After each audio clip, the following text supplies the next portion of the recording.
You grade your ministry so far in this new term? I think it's been since February, right? Yes, since February. Yes. So how would you grade what your ministry been able to do from then till now? If we look at my ministry over the one term and a year almost, how would I grade my ministry? I believe that my heads of departments are very, very proactive Okay. in their delivery. We make an assertive effort to ensure that there is great synergy between the departments so that we can all achieve the objectives. And sometimes the objectives overflow. And I will always say to my team, for example, within the youth department, if our focus is on safe spaces, Right. why focus on safe spaces in the youth department when we could partner with the sports department, the sports Right. commission, Right, and right. achieve the same goals? Very true. So we have been working assiduously to ensure that we achieve our KPSs, that's our key performance strategies, and it is delivered across ministries. So I think that we are doing quite well. There is always room for improvement. Okay. And must I always also say that we as a ministry believe in constructive criticism. Right. If something is being said, we don't just turn our backs to the information. We look within ourselves to see how best we can work together to make an improvement in the particular area of which we've been criticized. So we work well. And I must say, I want to take this opportunity to say a special thank you to my executive team, my PS, Mr. James Oswald, my DepSec, Mr. Edgar Howell, who is your uncle, Yeah, very and my much so. former Director of Education, Yeah. and of course, Mr. Amin McCartney, who lead the ministry, and to all my heads of department, thank you, and as well as my junior staff members. It couldn't have been possible without them. I salute them. Okay. See that? I mean, in all honesty, first time I hear something like that. I mean, you spend the time to talk about your team. So it shows that everything works with the team, right? You need the team to move forward. But I did hear, I would say, since we're talking about education, I talk about a different, not a team, but a theme, right? I did hear somewhere that you guys have a theme for this year. Yes. What is it? It's parents lead. What was the rest of it? When parents lead, children succeed. Oh, children succeed. Yes. Parents lead, children succeed. I mean, it seems pretty straightforward, but you want to explain why you guys even choose a theme like that? Yeah, everybody would know the Minister of Education, my most important word is intentionality. So we were quite intentional because we believe that if we want to take into consideration the holistic development of our children, it cannot happen at school alone. And we do understand that parents sometimes struggle to support their children, whether it's going to be financially, whether it's going to be in parenting tips, whether it's going to be opportunities for after school, whether it's going to be the nutrition program, whatever it is, we want to make sure that all our objectives take into consideration our parents. Because we believe that if we empower our parents to be better parents, improving their parenting skills, I think that our students will thrive. But I'm also excited because CARICOM has also taken the same approach.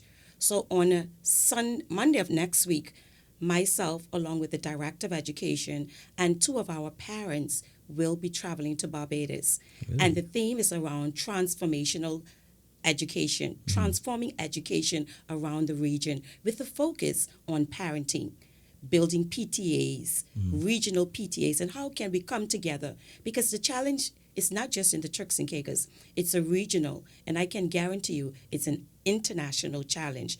But we believe that if we put our heads together on a regional platform, we will definitely be able to empower our parents. Okay. Well, that resonates with me because I'm a parent as well. So what ways are you guys actually trying to help parents? I mean, one stood out to me from the beginning. It's listening to everything you had to say, but when you said financial, right? So what ways, I don't know if you guys doing financial, you're doing social, you're doing other areas, but can you expound on that a bit? Like which ways specifically are you trying to help parents when dealing with these kids? Yes. I think because being a former teacher and principal of a particular school, you all know that school, the Inner Cape Primary School in 5 Keys, I know so well the challenges that parents experience. So what we have done this year, we have been quite intentional to ensure that the funding that is available to assist parents whose children are in private schools. Okay. We have two programs. One is the voucher, and then another is the subsidy program. The voucher program is strictly for belongers. Okay. Strictly for belongers. And I say that because I do remember coming into the ministry, and when we looked at the list of individuals who were benefiting from the program, a lot of them were expats. Not all, but a lot were. Not to say that we don't want to support them, but we also realized that based on the conversations, our belongers were struggling. Struggling to ensure that their children remain in a private school, of which they really appreciate because of the low teacher-student ratio, of which the education department is aiming towards decreasing our numbers, and where we can decrease, provide an assistant teacher within the classroom. So as it stands right now, a parent who benefits from a voucher, they can receive up to 60%. Really? So we will pay 60%. And another reason, too, is listening to the concerns of the parents. Prior to the opening of schools, we realized that some of the schools have increased their fees. So for a high school, a belonger can receive up to $1,200 per term. And then when it comes to the primary schools, they can receive up to $840 per term. Okay. That's 60% of their school fee. Now, if it surpasses that a particular ceiling, then we give them the max of 1,200 for high schools and then 840 for primary For schools. primary schools. Okay. But then some persons, I do remember very vividly where the leader of the opposition will question during appropriations in terms of how we are ensuring that the data is relevant to what we are providing. So what we had to do is be quite intentional to ensure that there is a needs assessment that exists. I must say it always exists, but we had to strengthen it. So the only thing that we asked of the parents is to show proof of a belonger status and, of course, proof of their financial obligation. Now, I want to say this to the belongers. Some persons may say that I'm making a lot, whatever a lot means to them. Whatever a lot is, yeah. But then when we look at the financial obligations, we realize that they're paying mortgage, they're sending their students to university, Right. and they have probably some of them have 5 and 6 students that they have in private schools or in Right. university.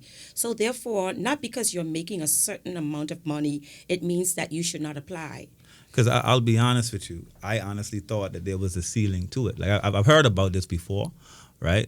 I've never applied, all right, but I've heard about it before. But I always thought there was a certain ceiling, there was certain criteria to that. And you're saying that there's not. There is a There criteria, is, but it's not. but once you show your financial obligation, actually what we put in place this year is a committee.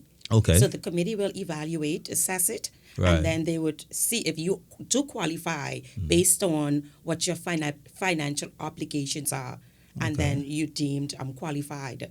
So Okay. I must say that we had about 800 Really? persons who applied. Out of that, about 620 were qualified. So we were able to help about 320 of those individuals. Okay. Has applications closed? Applications are currently closed, and that's because we reached the ceiling. Okay, I But understand. definitely it will open again next year. And I want to encourage parents to apply. But what we have tried to do is be intentional to say that we have gone through the private schools Right. so that they can send the blast out. A Right. few of them say they didn't receive it, but we're going to ensure that happens That next happens. time. So how? All right. So people can preempt, like myself. Yeah. I can preempt to this. How do you actually apply? Do you go down to the department or something, or do you write Okay, email? so actually what we do is that we send out, it's done online. Okay. So therefore, we send the link, Mm-hmm. and then the parents they will get an automatic notification, Mm. and that notification will tell them exactly how they can progress forward with the necessary information to Mm-hmm. be submitted, so that it can be evaluated. Okay. Now, what happens We need now- that link to be pasted up somewhere on Yeah. this on front of this thing right now. Because it's closed now. No, I wouldn't- understand, but I I would understand. definitely before school closed next year. Right. We will definitely have another discussion. No, for sure. I mean, I know we got a couple more things to discuss, but Yeah. definitely. And you're talking about school closing and opening. I mean, school has been open now for a couple of weeks. Normally, when school opens, there's always some hiccups left Yeah. and right. Yeah. To be honest, I haven't heard a lot this year. I heard a lot. I heard things the years before where school wasn't ready and all these other things. How has that been? And I want to go back to take this opportunity to say a special thank you to our parents who assisted us this year even more than the previous years in terms of getting schools ready. Now, I must say that there were some persons in the public domain who said, why is it that government schools are sending out flyers seeking assistance to paint a classroom, to do whatever kind of minor works at a school? But this is where parents lead. Right. Because children love to see their parents involved in schools. And then I say this too. I remember being the principal of the Enid Capon Primary School. And I didn't even know that certain opportunities were afforded to me in terms of the resources from the department because my parents made the difference. Okay. So I must say that a lot of the parents jumped in and they assist with painting. Some of them even purchase paint. Okay. You know, education is free. I It's know, taxpayers' and that's money. why it's like, all right. What I would say is not surprising. To me, it wasn't surprising that the schools will reach out because education is free, right? Because it's free. I mean, like I said, we don't pay for it, and there's also a lot of programs that you guys do. So I'm not surprised that you'd reach out Yeah. for at least minor works to Right. be done, not no major work. So the fact of if anybody will give you guys pushback for that, I don't know. But I also want to say something that there are some bottlenecks, and actually maintenance is done by PPID under the leadership of Honorable Musgrove. And I want to thank him because this year the scope of work was done as early as April. Yeah. And although it was done as early as April, there were some bottlenecks with the contractors in Right. terms of the licenses. But I must say that the minister has indicated to me that this is his first year in terms of school improvement in preparation for the reopening of school.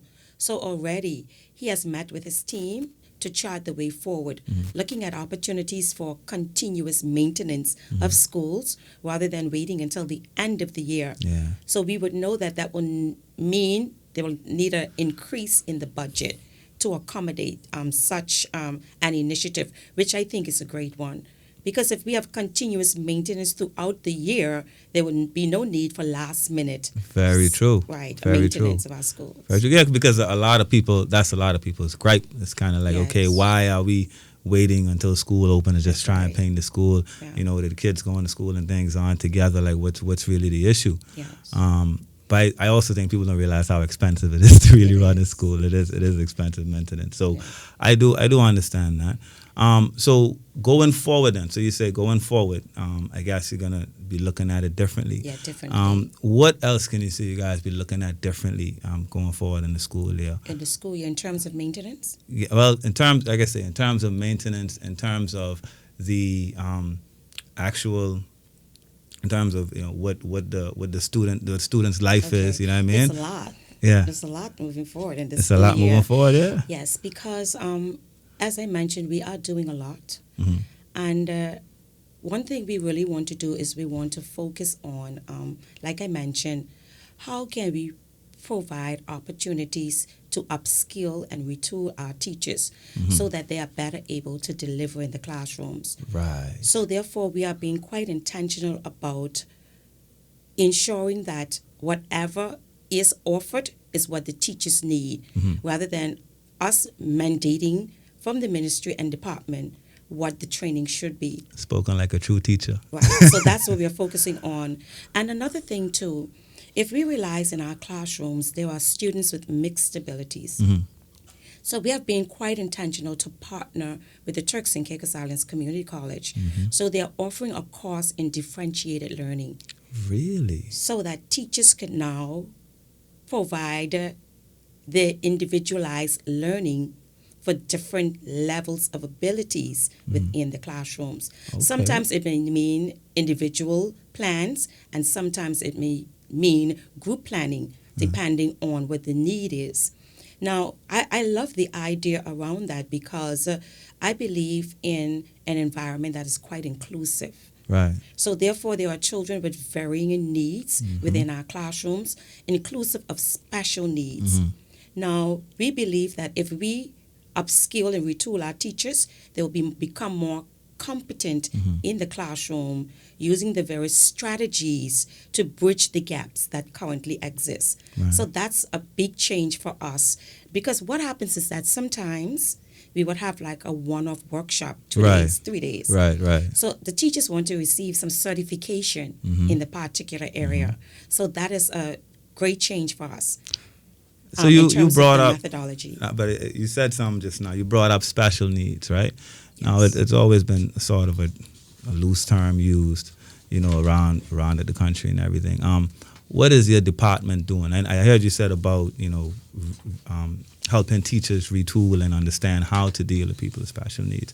Is there anything else the department is doing to accommodate those kids or those students that may have special needs?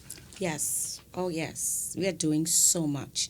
But I want to take this opportunity. I think I did it already on one of my shows in probably February, was just thank the Ministry of Health Okay. for seeing the need to transfer special needs to the Ministry of Education. Well, that makes Yes, sense. it has been quite transformational Mm-hmm. in the area of special needs, because it doesn't matter how much you talk about special needs students, it is about having the manpower with the necessary skills to Right. be able to deliver and cater to the needs of our students with special needs. Right. So I must say that we have a speech and language pathologist So we do speech therapy. Okay. We have also onboarded an occupational therapist, a behavior analyst. Now, what we realize is that because we are separated by water, our resources have to be expended, Yeah. and can be really exhausting for the team. Right. So we have been quite intentional in partner with One World Foundation and Therapy Abroad. Okay. So Therapy Abroad, what they have done is that they have provided us an opportunity to onboard 2 of their interns in the area of special speech and language.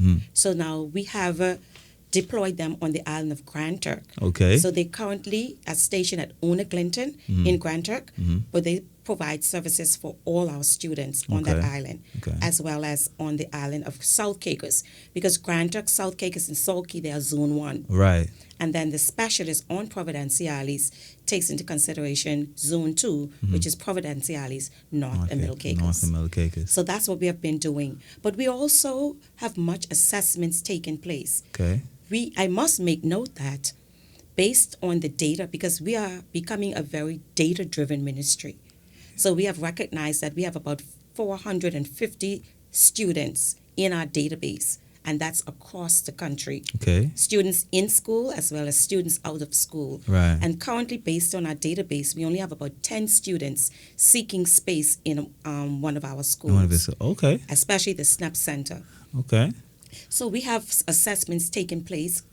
We have a clinical psychologist who will be coming in next month, October. The date will be announced very soon. I believe the schools have the date though. Right. So we Right. have 55 students who are in our schools, Right. in our database system, but they are not diagnosed. Oh, okay. So okay. those diagnoses for those 55 students will take place next month. Right. So that we are able now to develop the individualized, we call the IEPs, individualized plans to cater to their needs. Okay. If they're not diagnosed, we could do anything with them. Anything, So that's we want to true. be intentional again. Very true. Very true. So the few, because I understand that you have a station in Grand Turk and in Providencia, it just makes sense numbers wise. So the few that would maybe come up in North and Middle, Yes. maybe in South or whatever. So what happens there? The specialist goes over, or they come over, and that's when they do the assessment and everything, or how does Okay, it? good question. Now, looking at the challenges that exist, and over the 4 years, speaking to our principals, Right. and you're talking about the challenges that exist in terms of differentiated learnings within their classroom, we saw it fitting to even introduce special needs teachers in our high schools. Okay. North Caicos and Middle Caicos just received their special needs teacher. Almost on So clap. that was critical for us. Now, what we also do now is that whatever service is made available is extended to the islands. So Okay. the speech, behavior, occupational, they go over to the islands to provide the services.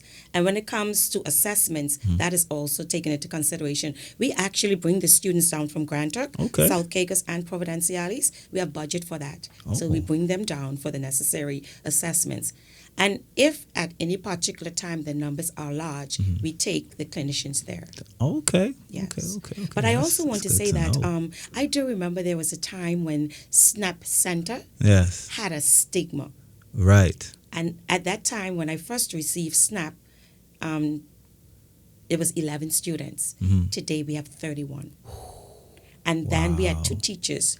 Now we have 6 teachers. Wow. So therefore, the teacher ratio student, the teacher ratio Yes. is very Yes. low. It's very low. Yes. So parents are bombarding us, because they realize, they see what we're doing Right. in support of special needs. Right. So we have about 10 more students to place. Not that all 10 are not in school. It's just that they want to come over to SNAP. To SNAP. Yeah. But I want So to say so that, SNAP is under.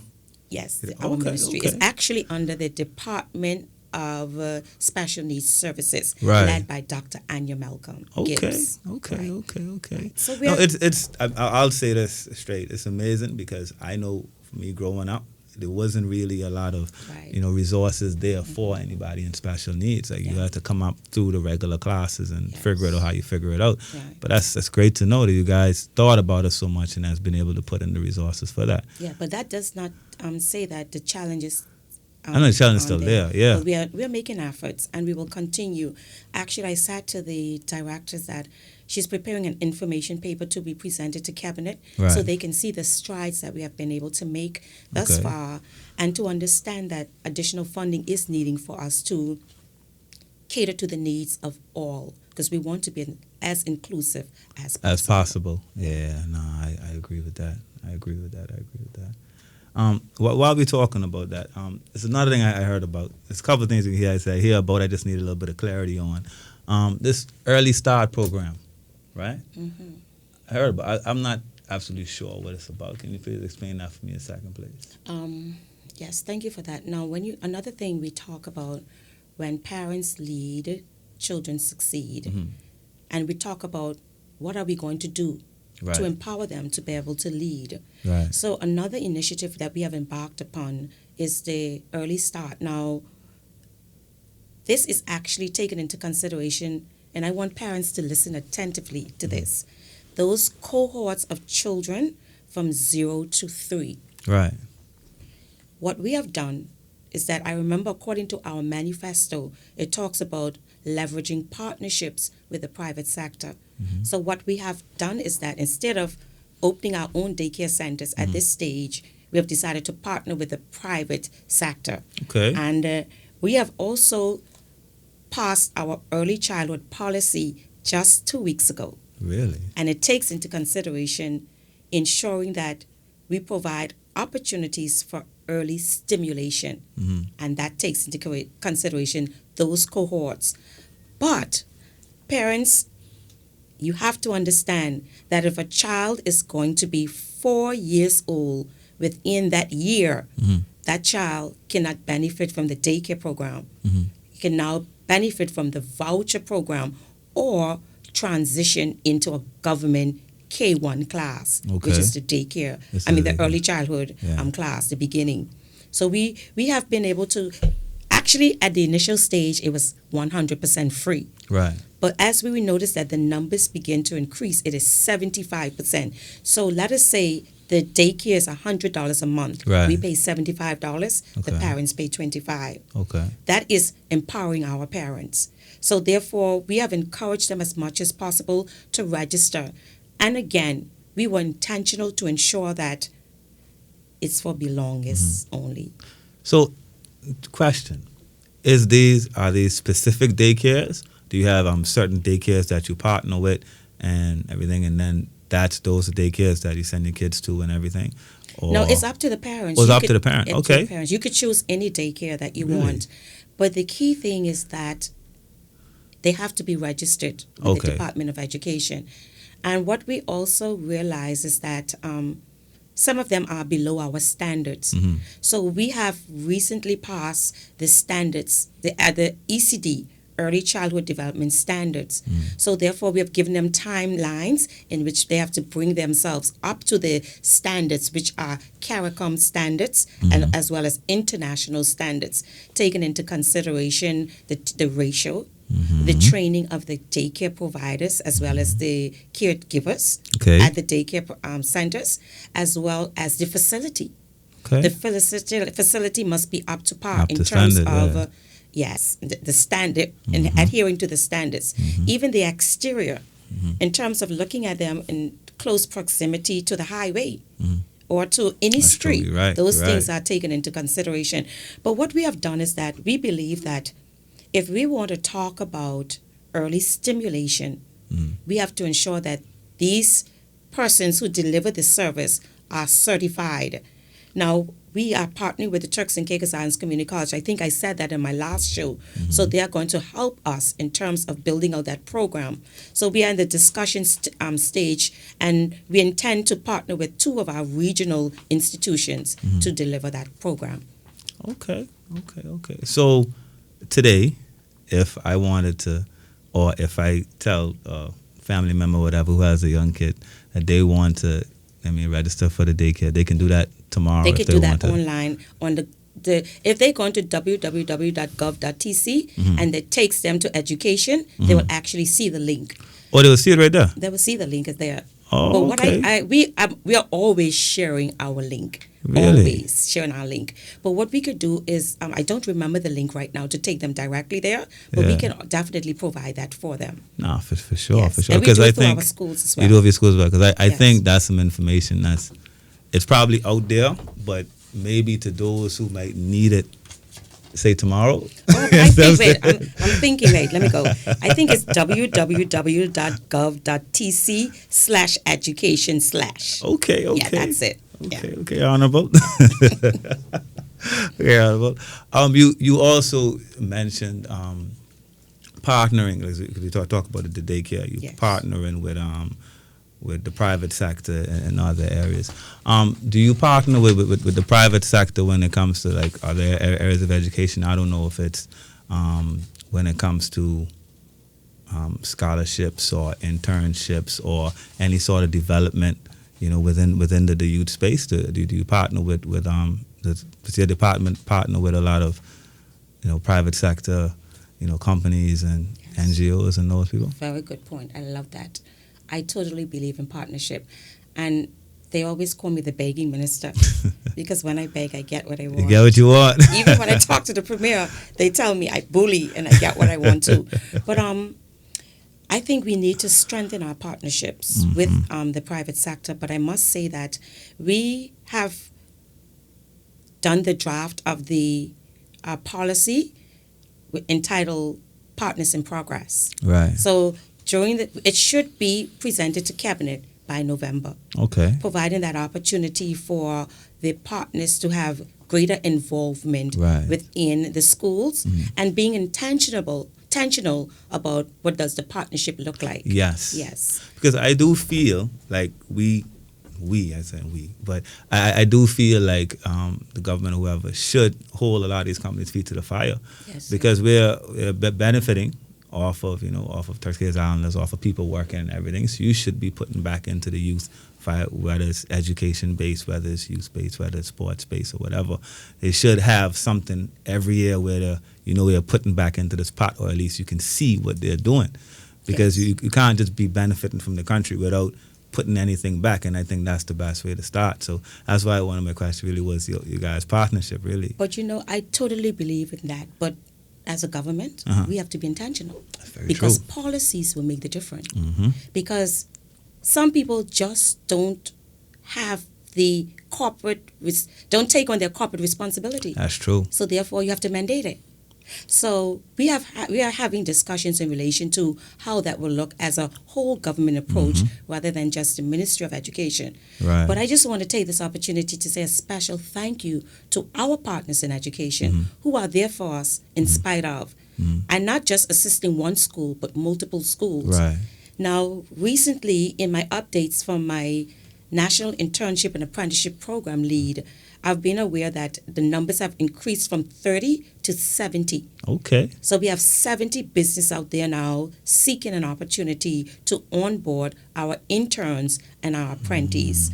Because we have that program that runs during the September period for interns, Yeah. and then up to 2 years for the apprentice. Now the apprentices are actually these students who have completed Right. and now looking for job. Right. But while they're looking for that job, we pay them to work. To work. And okay. you have one of my girls. Yeah, I know. Like I said, I know. Listen, but that's also a great thing because Yes. after she finished, she was able to find That's a right. job within Immediate employment. within her space. But I want to say this because I want to jump now into the scholarship policy. Okay. The scholarship policy specifically states that to honor your bond, you have to first seek employment with government. So now we are strengthening that. Actually, we have a meeting with the Attorney General's chambers next 2 weeks in relation to the submission of letters to parents whose students did not honor their bond. I told parents very clearly, if their children do not return, they have to pay. But I want to ask you this. I hear you say They that. have to pay the government back so another child can get that opportunity. Can get the opportunity, right? Now, let me hear your question. No, that's what I'm saying. Because we always talk about enforcement and Yes. pushing and all of these things, right? So the child then has to seek a job, or is there? Because I think I asked this question the last time when I was Yes. on here about this database That's right. of students abroad Yes. and their specialties and everything when they're coming back. Like, Yes. obviously, we don't expect the government to have everything open That's and right. just to hand you a job. That don't work that way. Right. But there should at least be that database that's there to tell them, all right, you can seek employment here, or where that partnership that I was talking about with That's the right. other companies, Yes. where the companies know that database is there and they can pick from that after you guys had your pick of the litter. That's right. But Yeah, let me talk to that. Yeah, very good point. And in revision of the scholarship policy the last 3 years, we took that into consideration. Mhm. So what we did, we said your bond will be honored Mhm. once you return to Turks and Caicos. okay, But first, seek employment with us. That means 6 months prior to their completing their studies, Right. they would write in to say that I am completing, although we know we haven't record, but that's a protocol that they have to adhere to. Right. I'm completing. So that gives us time now to ensure that we provide an opportunity for them. Mhm. Now, I strongly know that we have to increase the manpower within the scholarship unit Right. with a focus specifically on monitoring the bonds. Now, the students definitely, because we have the internship. yeah, So if a student is on internship for the 3 years of their studies, Mm. a lot of them matriculate into the work, right, just like that student, yes, my darling student, who works with you at Project Tech. yes, But anyway, it goes I'm here. aware So of that. so that's another thing too now. Before, you had to come home and work with government. Right. Now you can come home and work with the private sector, Right. but informing us first. But I am so confident that once Honorable Jamal Robinson, who's the minister with responsibilities for labor and employment, Mm-hmm. once they get the labor market information system in place, Mm-hmm. it will relieve us of some of the stress that we're currently having. right, Because it will capture employed, hmm unemployed, and underemployed. okay, The key thing we are trying to do is be intentional to have that conversation with right, the work permit board. right, we- because that's where it needs to be. Excellent. So she has, she's organizing a meeting not just with the work permit board, but also with the DG's office, Right, as well as all the PSs and their ministers, so they can become aware of the skills that we have out there, Mhm. so we can be a bit more intentional in terms of ensuring that whenever their jobs become available, Right. that those are sent to our students through a blast Right. in partnership with the scholarship. But bringing awareness as to what skills are available. You don't come from school and we place you on a government job. No, But I do believe that when it comes to teachers, that's what it should be. that's, But it that's should another be. story for another time. But I think we have to be intentional. Uh-huh. Now, I must say, and I give kudos to the DG, because if you look at the students who are returning from schools, those who apply from jobs, and young people on a hold, they are taking leadership roles Now I got to say, within government. I piggyback up. I got to say, you're right. Within the last, I would say, year, 2 years, maybe 3 years, I've seen a lot more of my colleagues and people that I know taking maybe PS jobs, deputy PS jobs, director jobs, and things like that. And that is, that's very great. In all honesty, it does show that there is some sort of that there is a connection there, between those coming back and being able to elevate themselves within their space, Yes. right? But I do feel like there is still that lacking because even from my time, like it was years Right. ago, but when I came home, I went to labor and whatever, and I didn't have a scholarship when I went to university. I had a scholarship here, but when I came, I went to labor as a QS, right? And I always heard the government needed QSs for this. Yeah. But when I went there, it wasn't that sort of feedback. It was kind of like, all right, well, Beaches has a job fair next week. You might want to, you know what I mean?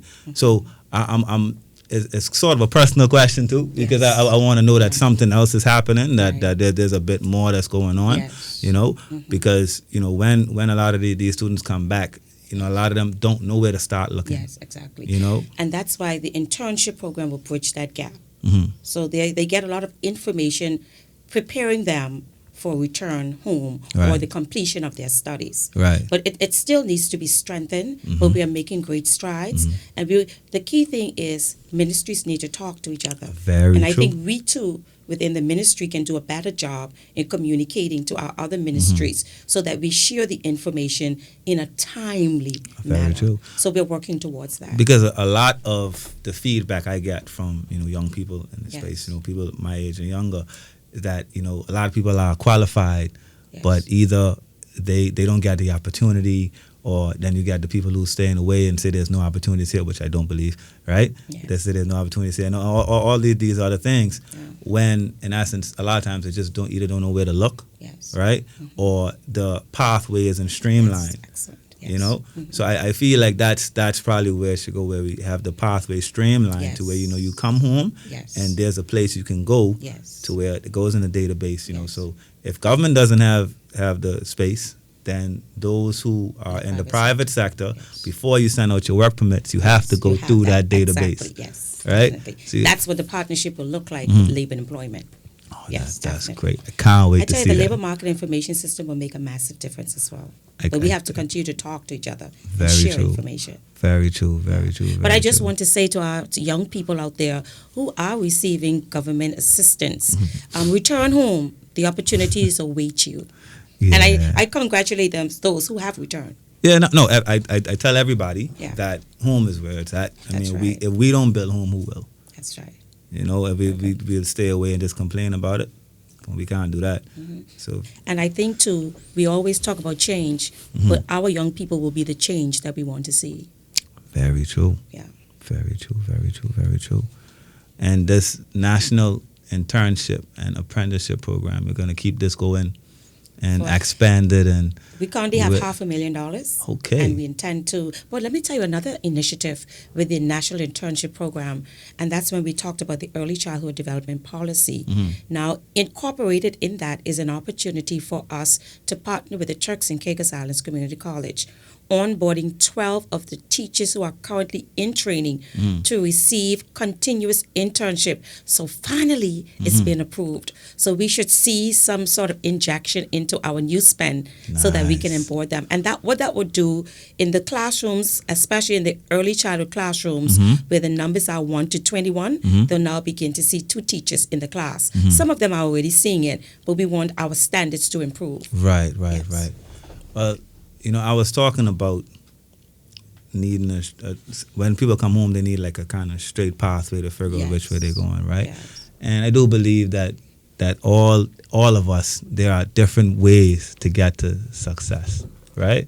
We all have different ways to get to success. Some You like you in the directly to ministry. school. There you go. Hey, listen, I pay attention. Yes. I know. My mother's a teacher, my grandmother's teachers, and all that. So, Yes. what I mean. I honestly believe that education isn't just in the school. It's outside the school. It's everywhere.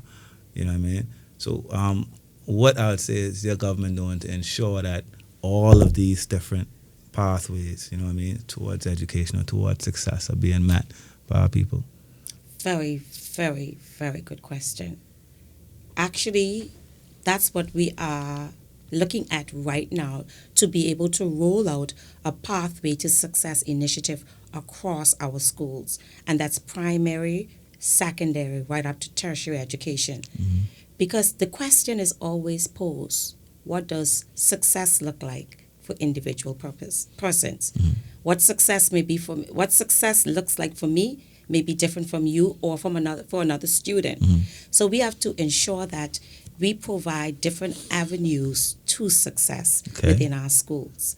And that is looking at opportunities in terms of assessment, in terms of looking at opportunities in terms of what it is that child wants to be when Right, he grows up. right. So if I want to be a carpenter, if I want to be a plumber, if I want to be an electrician, what does that pathway look like for me? Right.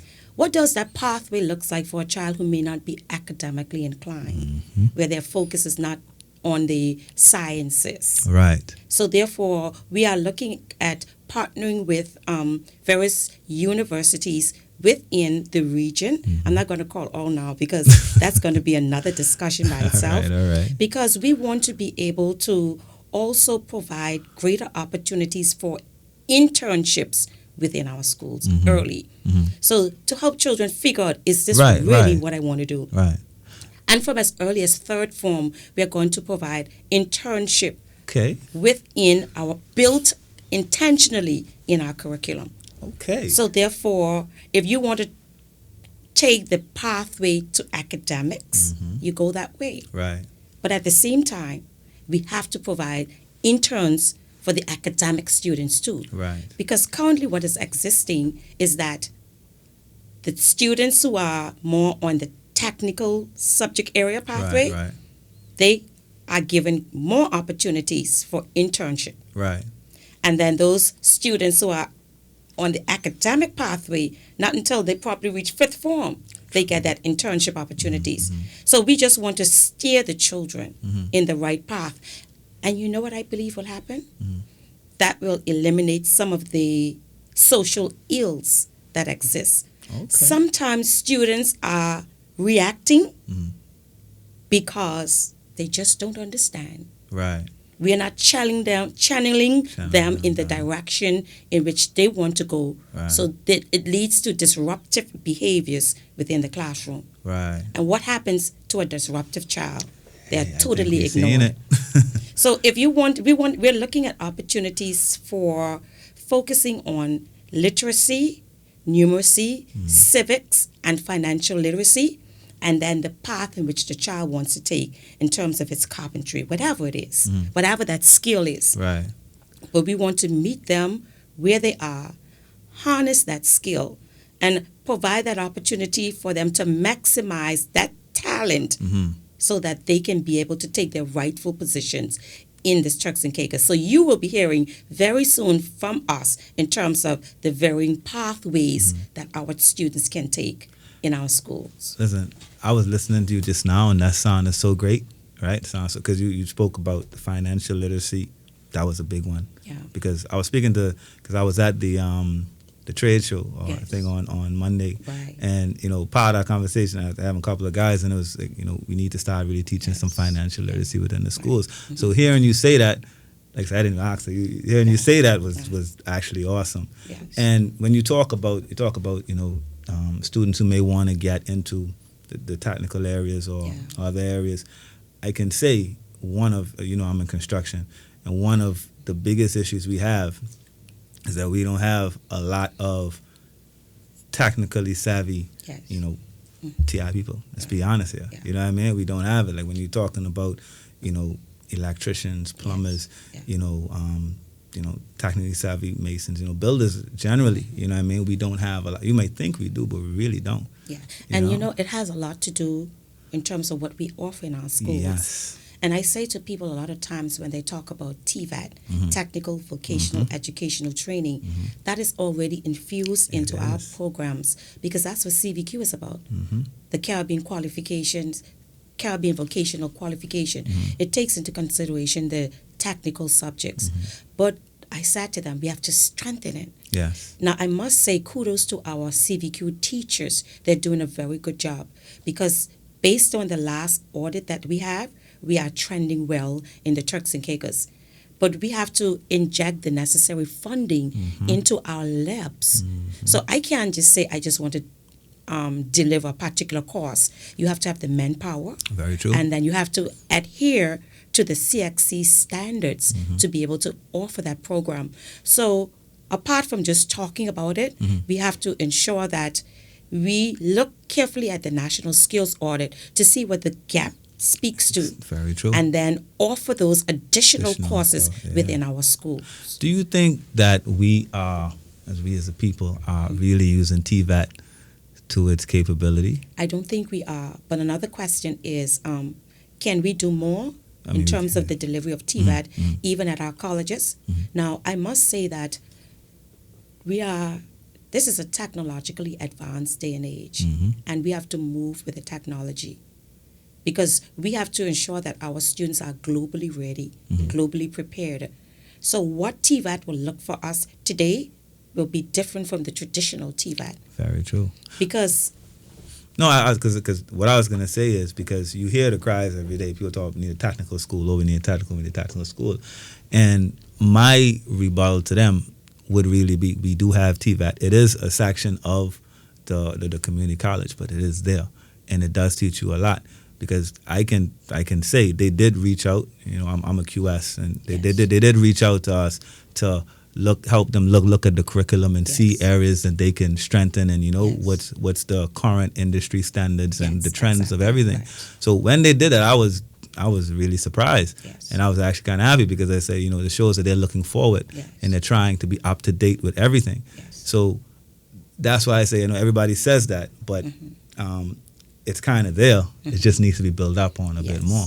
Yes, and what we are you're so right. In terms of the synergy between high school and college is important, because I always say this, and I think persons may be tired of hearing me saying this, but I want it to be an easy transition from high school into tertiary education, right, so that they can gain a greater level of certification. Right. So therefore, the CVQ offerings in the high schools should be the similar into the community college. The community college, right? yeah. So that our students who leave high school can move right into, because you know we offer up to level 4 in terms of the TVET in partnership with Hearts Trust. Right. But I'm happy that you said that a while ago, because my mandate is to my president is that I want you to tap into the resources in terms of our partners. They have. Because we don't necessarily have to bring in a teacher all the time. That's very true. We can partner with you as an adjunct lecturer, like we do for law.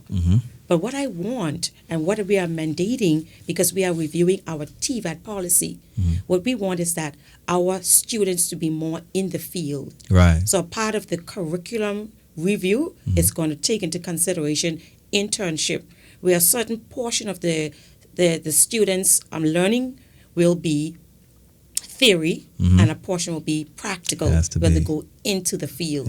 And I'm happy that we are partnering, because even yesterday we're not just looking, because I know that skills pay the bills. Yep, they sure Those do. with the skills, they make the sure money. do. And that's the thing. See, that's where it kind of loses me sometimes, because I wonder if sometimes when we're talking to the youth or when we're talking to the children in schools or whatever, if we send them the wrong message and thinking that, you know, either full academics is the only way or this way is the only way. And that's why that's why we come back to the different pathways, right?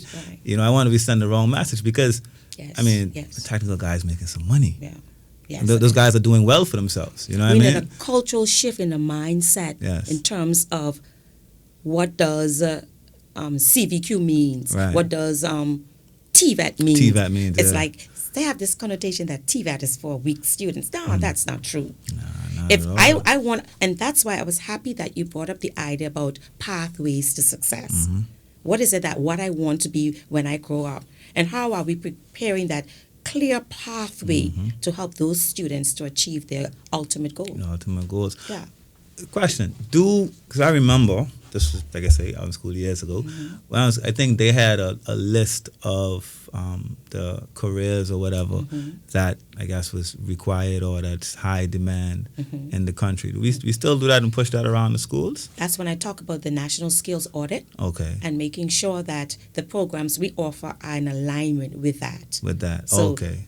In the past will be different now, because the audit will dictate as to what skills or what programs we should offer in the schools. Okay. So as we begin to develop our pathways to success, it is in alignment with the national skills audit. Okay. Yeah. Okay. So, we were talking about skills and all these other things. I also know that you started this after school programs. You started some after school programs. Do you guys look at, you know, teaching other skills within that as well, or do you just, or is it just looking at academics as well after school or something to keep the kids? Yes, and that it's called SEAP, SEAP. Okay. Social Enhancement Academic Program. Right. Social Enrichment Academic Program. Okay. Now, the academics, that necessarily means that their after-school program is totally focused on academics. No. So what we have done is that it was introduced about 4 years ago and it's going quite well.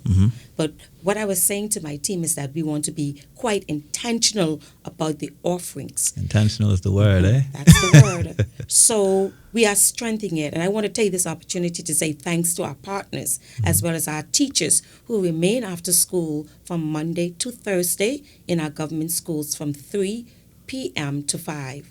But what we are doing now is that we are working very closely with culture because Right. culture is under me. Okay. So as early as November, I mentioned this last time in my discussion too. I talked about onboarding cultural programs and strengthening.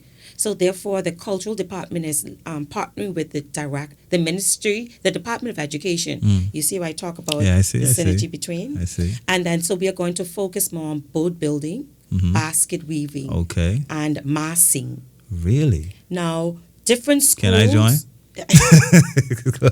So what will happen is that different schools will have different programs at during different terms, Right. because of the limited manpower that we have. Okay. We definitely see a great opportunity for our Dr. Reverend Goldstone Williams to be actively engaged. I must say kudos to him because he's been very instrumental in assisting us. So in terms of the cultural component, but the exciting thing is that AI. Oh yeah, we're looking at robotics. Really? Now, actually, some great things are happening for us in education. And that's why I love to brag about what we do because my team, they're quite progressive and they want to move with the times. But I must say that in some schools, for example, Long Bay High School, they already offer robotics. So we are going to standardize the robotics in our after-school program as early as the end of October. Okay. And we are actually going to be sending 2 students to a robotics challenge in the British Virgin Islands. And then we are going to be partnering with the Ministry of Technology. Right. So Honorable Saunders should be taking 2 of them to Singapore Oh.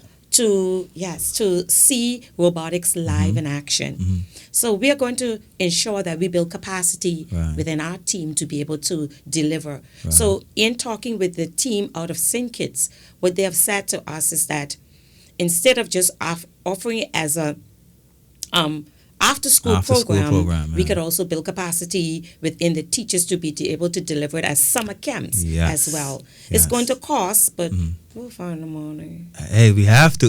We have to. Because the thing is, the world around us is growing, right? Yes. And we can't be left behind. Right. You understand? Right. So And- it's actually pretty great to hear you speak about that and that they're learning it from high school Right. years, from young years, because that's where everything is going right now. Everything is moving into AI. Everything is moving into robotics and all that, you know. And so this after school program, right? This is all schools have this. All government schools. All government schools have this. It is not mandatory. It's not Okay, mandatory. okay. So because some students are already engaged in extracurricular activities, so we don't want to just turn them away from it because it's based on what their interest is. Okay. But we think that if we are quite intentional about what we offer, Right. it will entice them. That's the Yes. point. That's And then the point. recently we introduced stock market. Okay. Yeah, the gamified version of stock market. What's an AI the name of it? platform. It is the gamified stock market. Stock market. Yeah. Okay. So it teaches them, financial literacy, how to Really? save, how to budget, Really? how to buy and sell stocks. Okay. But the good part about that is it was free. Really? I had nothing to pay. In partnership with Wisdom CRM Uh-huh. Limited out of Trinidad and Tobago. Okay. So they came in, they trained the children already, teachers being trained. So therefore, they provided an opportunity for 1,000 students around the Turks and Caicos Islands from 3rd form to 5th form. And I wanted to be intentional because all the young people are mine. So we included in the private schools as well. Okay. So it starts in October and it runs until December. Until December. And it's going to be a competition among the schools. Right. Yeah. And it's competition across the region. We are the 4th country. See, we're trending well. 4th country in the Caribbean to introduce that gamified stock market game. So, question then. All right. So, will it stop at the December thing, or are we looking at expanding this a bit further? Because this sounds great. Remember earlier I was asking about financial literacy, right? Yes. And you said now it's 1,000. Yeah. 1,000 is offered to 1,000 students, right? So, is it something that we're saying we're gonna stop there, or we're gonna kind of take it a bit further after the 1,000? Then we do a bit more. I don't know, taking it national. I mean, Yes, taking it national. Yes, I agree with taking it national. But before I go on to taking it national, and where do we go after December? Yesterday, I received an email from Wisdom CRM Limited. Okay. Because after that presentation 2 weeks ago when we had the training, a lot of adults reached out to me, adult youth. So you That's know what where I they was did? going. We are the first in the region to introduce it to youth out of school. Okay. So now on Thursday, persons can attend our Youth AI and Wisdom CRM Robotics Symposium, Where will that be? and that will be at the Salvation Army. Seven. Turks and Caicos, I hope you guys listening. Yes, they see all the flyers. No, I know, but I hope they're listening really and Yes. true, because that is big. Yes, and that will be from 9 until I think 12:30. Okay. Yeah. So now we're providing that opportunity for adults who are interested in stock markets. Exactly. Right, to gain the knowledge, Right. so that when they actually want to buy and sell their stocks, they have that knowledge. They have that already. knowledge. And it's going to So- be free. So is it only Thursday? It's only Thursday is the orientation. Okay. So therefore it will go right up to December. Maybe it will be an extended period, but I'll tell you now how we intend to extend it beyond. Now, the key thing about it is that they give the students, the 1,000 students, $25,000 virtual money. Virtual money, yeah, virtual I money. got you. But what they did is that they increase it, they double it for the adults. Okay. So come out on Thursday night, learn about it. So they will actually be presenting virtually, not face to face. Right. Because it was about a bit last minute. I requested that of them, not anticipating that they would have partnered with me so quickly. Yeah. So when I opened my email last night, I was like, God is good. Yeah, I all think we the need to time. always move with the times. Provide opportunities for our young people, because sometimes, because we are deemed a small island territory, Right. that doesn't mean why our children are not supposed to be prepared globally to compete Exactly. and become more conscious and aware. Right. And I think using AI will definitely provide that opportunity to build capacity within our students. Very true. You know what the premier say? You're teaching my children how to gamble. No, it's not gamble, because- awareness exactly. to our children. Exactly. And you know, And talk yeah. about investment. Investment is key. That's what I'm talking Right, about. That's yeah. what I'm talking. Because at the end of the day, you know, that's where this world is going. Yes, you get it me? is We're in going. stock market. You understand? Where we're looking at investment. You know, at the end, we shouldn't have our mind in a box. That's I right. always That's talk right. about this because my little brothers went away. I always talk Yes. about this. A lot of times we have our mind in a box of just what's happening in Turks and Caicos Islands. You know, and something like that on Thursday, where you open it up to the, you know, to younger To young- adults and things like yes. that. I think that is great. Yes, And I think yes. we really need to take advantage So of that. the only thing they need to do is come with their electronic device, Okay. and then they will guide them accordingly. And guide them Yeah. accordingly. So that was intentional again. That's the word. Looking out for our Intentional. our youth. Our youth. Yes. Oh, hey, Yeah. hey, you got it, man. You got it. Yeah. Definitely. Now, I mean, like, I have to ask this question.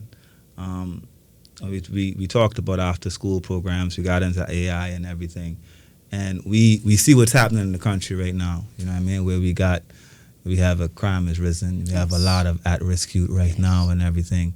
And a lot of people's first thought is, oh, we need more after-school programs and everything. I think to myself, well, they're doing that. They're doing a lot of that, Yeah. right?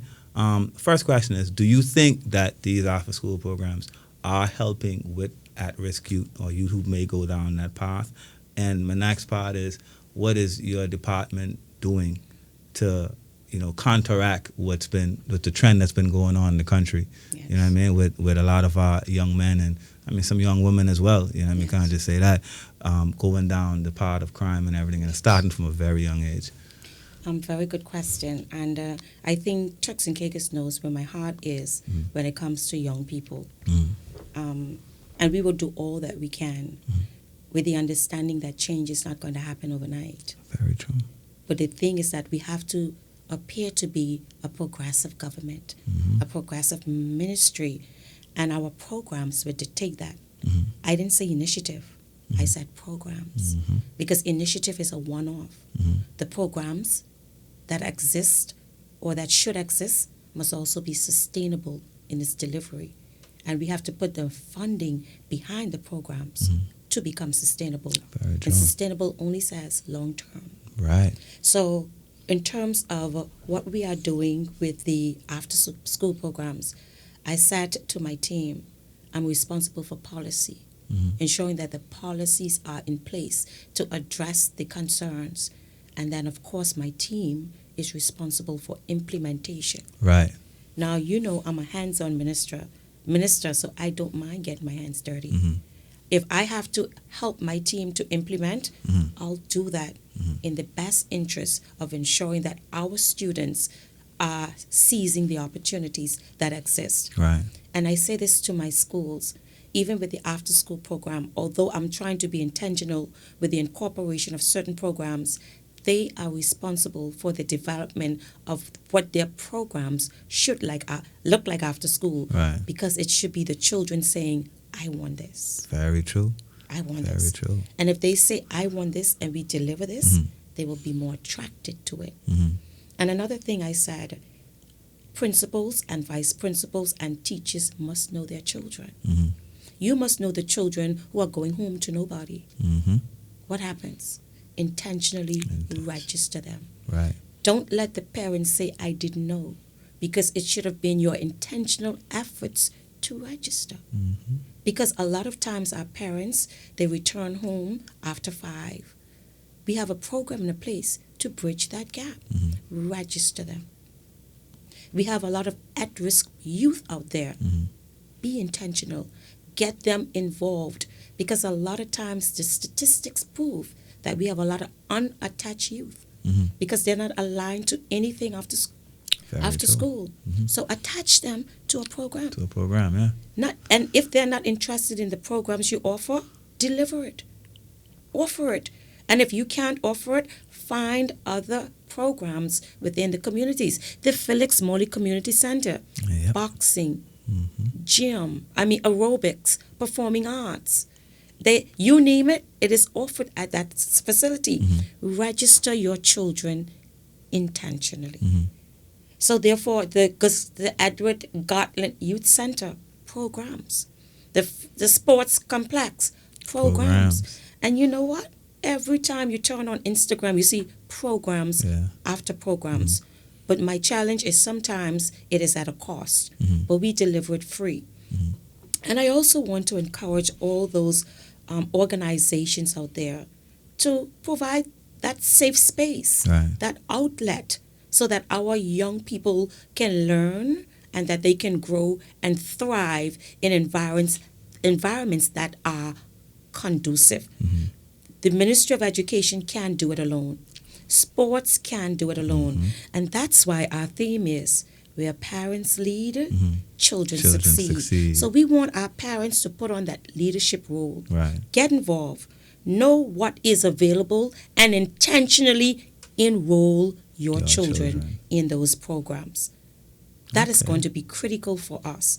Now, in terms of the sustainability of our programs, as mentioned previously, we have to ensure that we provide any additional funding that's necessary.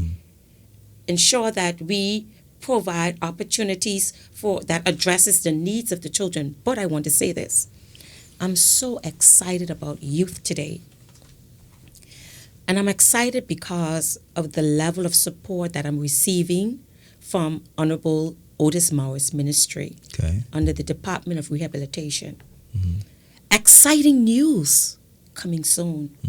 In October, the Department of Rehabilitation will be launching JPIC, Juvenile Prevention and Intervention Council. That takes into consideration all entities, education, mental health, the police, social services, the Ministry of Health on a whole. All the entities will come together working on one accord to address the specific needs of our children within our schools. So the guidance counselors feel a sense of relief, because actually Jerron had the opportunity to present to the guidance counselors on Friday of last week, and some of the principals and vice principals, as to what this program entails. You could feel the sigh in the room, like, thank you. Take some of the pressure off them, right? But we are, and a part of the JPIC program, what it does, those students who are deemed at risk, that a full assessment is done by the JPIC committee. Okay. And then through that assessment, the students are now placed in different categories. We call So it different tiers, different levels. so basically, I just want to make sure it's clear. Yes. So the school, like you said before, your principal should know your students. Yeah. As your teacher should know your students. You should know what they're going through. So the school would then identify, right, who are these at-risk youth or these at-risk students, and then that's when they go in the pathway to J. Okay. Yes. So, all in partnership with our education psychologists, they have already identified the at-risk students within their schools. So I always say to them, if I ask for the list, it should be readily Should available. be there. Yep. So that is what's going to be presented to the JPIC committee. They do the assessment of each child, put them in various tiers because you have minor, Mm-hmm. and then you have the more severe cases. But topping that, maybe I shouldn't speak too much because this goes into cabinet this But year. I go, yeah. So, but great things are going to be yeah, coming because we are it sounds actually that going way. to have a what should I say, a home to facilitate, to accommodate those most vulnerable children with the relevant manpower, Right. partnering with education. And here again, our pathways to success are taking into consideration Right. these cohorts of students. Right. So we're trying. We're We're going to trying. get there with the support of our parents, my darling parents. I love you, parents. That was a good answer. All honesty, because I mean, to be honest, I didn't even know about that. Like you said, didn't go Because go to it's not cabinet being, yet. it's going to be launched in October. So you'll Okay, hear more okay. about it. It's going to be a timeline major is- launch. Okay, the major Yes. launch. In So I just October, give you a that's gonna little come out. a little taste of it. taste of it. But then, And thank you to Honorable Otis Morris and his ministry. I love you, team member. awesome. Because I do believe that a lot of the trends that we see when we Yeah. talk about the crime and everything that we see, a lot of it starts Yeah. from Yeah. school and School. starts from early ages, maybe primary school and Yes. times like that. Starts from home. From home, exactly. But what role do the school and the churches play Mm-hmm. to combat those challenges? Collaborative efforts will make the change. Okay. And your government, I mean your department, definitely believes we will that. do all that do we everything. can. I'm quite sure that once that paper is delivered to cabinet, not this week because there's no cabinet this week. Right. Next week, I believe there's going to be a great buy-in. Okay. So, I mean, we've been talking some time, and I didn't realize all that time gone. But where do you see? Because you have what? This term, it's got another 3 years, right? 4 years, 4 years. another 4 years. So when you come down to the end of that term, and hopefully it's another one coming as well. Clap for that. What would you like the landscape to be? If you look at your department or look at what you've been able to do, in your mind, what would you like to see? If you get what I'm saying. Yes. My platform is education. Mm-hmm. So it means that I focus on human capital development. Okay. So my platform is to be able to build out the human capital to address the labor market needs within this country. Mm-hmm. And to be honest, it starts from very early. And that's why we talk about early stages and early intervention is going to be critical from as early childhood, providing the necessary pathways to Right. education. I want it to be well defined that the entire Turks and Caicos Islands can speak to as to what those pathways look like. I want our young people to be confident within themselves. Why? Because we are going to elevate them to their level in terms of what it is that they want to be when they grow up. And I want us to be able to understand that we have to prepare global citizens. I want, when I speak about quantity surveyors, that if there's an opportunity that's afforded for that individual, even abroad, they can compete. Right. I want them to be able to compete successfully within their country. Right. Because, we do a lot of onboarding. We do. So I want us to be able to sustain ourselves in relation to the human capital in terms of the labor market. And that is going to be through education. It says it is a powerful tool that makes a great difference in the lives of any individual. So my aim is to build the human capital of the Turks and Caicos Islands, making sure that we are people who are resilient in our efforts. And that's the hammer drop. I love that. I love that. Thank you, Thank Honorable you. Taylor. That was beautiful because I do think human capital is what will definitely take this country forward. You Yeah. can't do it without the people. That's right. Definitely can't do it without the people. We can't. Well, And when we grow, they must grow with us. definitely. Yes. And in the past, that hasn't happened. Yes. But we're looking forward, right? And Yes. you believe your department, your government is building that foundation now, so we're able to catch up and move forward Yes. before our country. And I think with consistency in our efforts, we will achieve our objectives. Okay. Yes. Great. Well, I'll be looking out for all of these things. Like I said, I'm a stickler for timelines, so I'll be looking out for everything: the JPIC, the AI robotics, the what's the one? The game, The stock market the game. stock market game. Game I'm event. definitely looking forward to that one. I mean, list off quite a bit of things to look forward to. And I'm definitely looking forward to everything that your department has and is going forward. I know we got to have another conversation because we got sports to talk so much about. sports and culture. We got and culture library, to talk about. Culture. Your library to talk about. Yes. But we come back to that. We already Yes. been almost hour and a half over here. So either way, It was a pleasure. It was a pleasure. It was my Yeah. pleasure. Thank you for coming. Thank you for coming and having this conversation. And Turks Kickers, thank you for tuning in. Love you guys. Hope you guys have a great night. And kudos to the Department of Education and Minister Taylor. Thank you very much. And always remember, when parents lead, our children succeed. Wow, I Thank got to you. remember that. Yes. Thanks a lot, all right? Good night, people. Preview.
Preview.